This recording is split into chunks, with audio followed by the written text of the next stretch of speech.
جوان تا کی نفس بر آتش و دود، به سوی رب خود برگشت کن زود. امانت از خدا این جسم و جان است، امانت را چرا سازی تو نابود.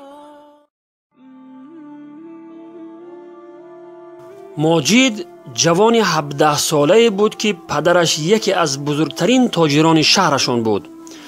در همان آوان ماجد با امام مسجدی که در همسایگی آنها قرار داشت آشنا شد و از محضر او محبت خدا و پیامبرش را فرا گرفت. نور ایمان از سیمایش نمایان بود و همواره با پدر و مادرش با بهترین اخلاق رفتار می نمود. مدت نگذشته بود که پدر ماجد متوجه دیگرگونی ماجد شد، چون دیگر صدای موسیقی تکان دهنده را از اتاق ماجد نمی شنوید و ماجد همواره با آرامیش بود و بسیار ذکر و تلاوت قرآن می نمود. اما پدر ماجد از این وضعیت خرسند نبود.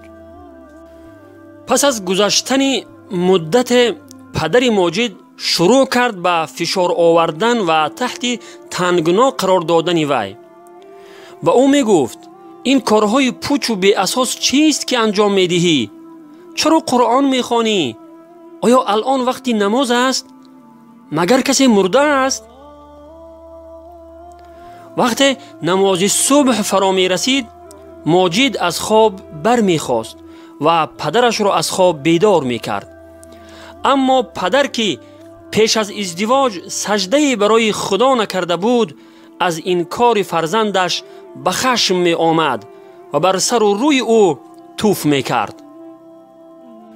در یکی از روزها پدر ماجد پیش امام مسجد رفت و خطاب به او گفت چرا فرزندم را فاسد و بیراه کرده ای؟ امام مسجد لبخند بر لبانش جاری شد و گفت ما فرزندت را فاسد نکرده ایم، بلکه او را به راه راست و مسیر نجات راهنمون ساخته ایم. فرزند تو اکنون 6 جزء از قرآن کریم را حفظ کرده و بر ادای نماز حریص است. پدر ماجد گفت ای فرومایه، اگر دوباره فرزندم را همراه تو ببینم و یا این که در مجلس و درسهای شما شرکت می کند استخوانهایت را می شکنم. سپس بر سر و روی امام توف کرد و رفت. امام مسجد گفت خدا خیرت دهد و تو را به راه راست هدایت فرماید. پدر ماجد و برادرزاده‌اش که جوان مشهور به فساد و بیراهگی بود پیشنهاد کرد که همراه با ماجد سفر تفریحی به یکی از کشورهایی که فساد در آنجا رواج دارد بروند تا اینکه از دوستانی به قول خود فاسد و امام مسجد فاصله بگیرد و دور باشد.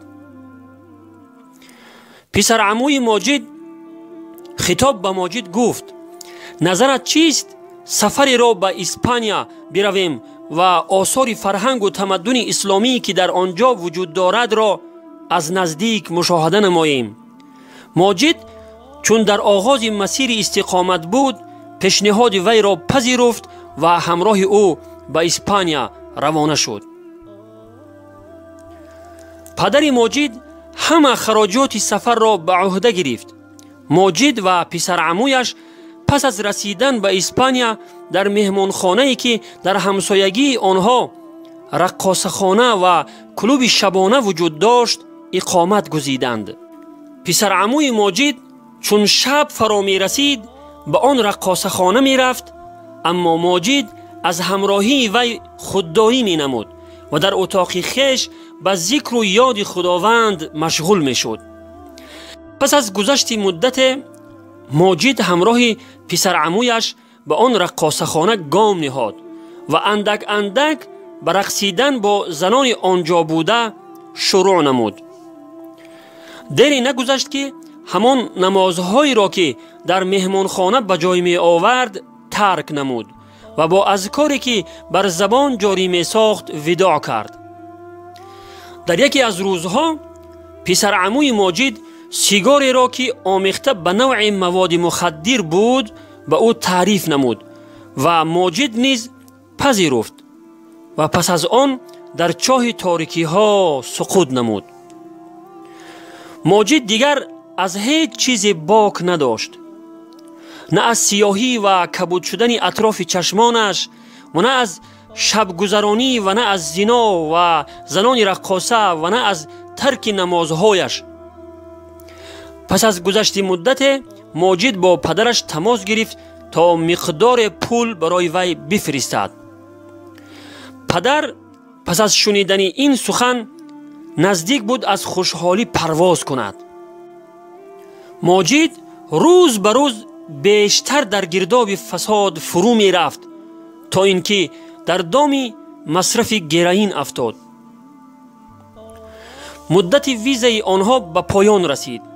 پسر عموی ماجد تلاش میکرد او را قانع کند تا به سرزمین خودشان بازگردند، اما ماجد فریاد میزد: من هیچ سرزمینی ندارم، من پدر ندارم، من خانواده ندارم، سرزمین و پدر و خانواده من همین آغوش گرمی گرائین سفید است. ماجد و پسر عمویش بالاخره به کشور خود بازگشتند. پدر ماجد جهت استقبال آنها به فرودگاه آمده بود، اما به محض مشاهده فرزندش متوجه شد که او تماما دگرگون شده است و اوضاع او بیجاست. ماجد پس از نزدیک شدن به پدرش با سردی او را پذیرا شد. پدر ماجد همراه وی به خانه بازگشت و تلاش نمود تا او را از این آلودگی با مواد مخدر معالجه نماید، اما فایده ای نداشت.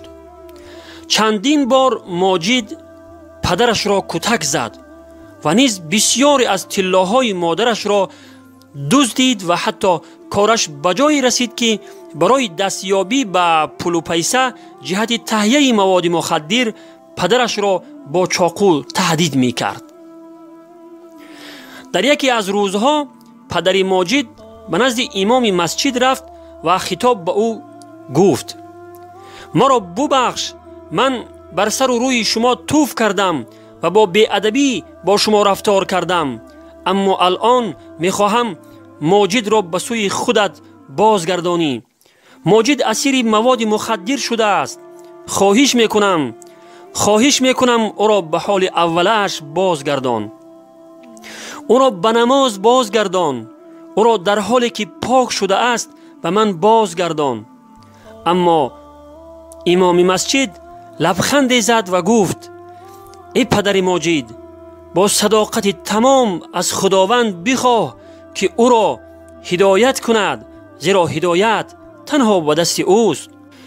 پس از گذشت 2 هفته از این ملاقات، جنازه پدر و مادر ماجد را به همین مسجد آورده بودند تا امام بر آنها نماز جنازه بگذارد، زیرا ماجد آنها را پس از این که از دادن پول جهت خرید مواد مخدر به وی خودداری کرده بودند به قتل رسانده بود.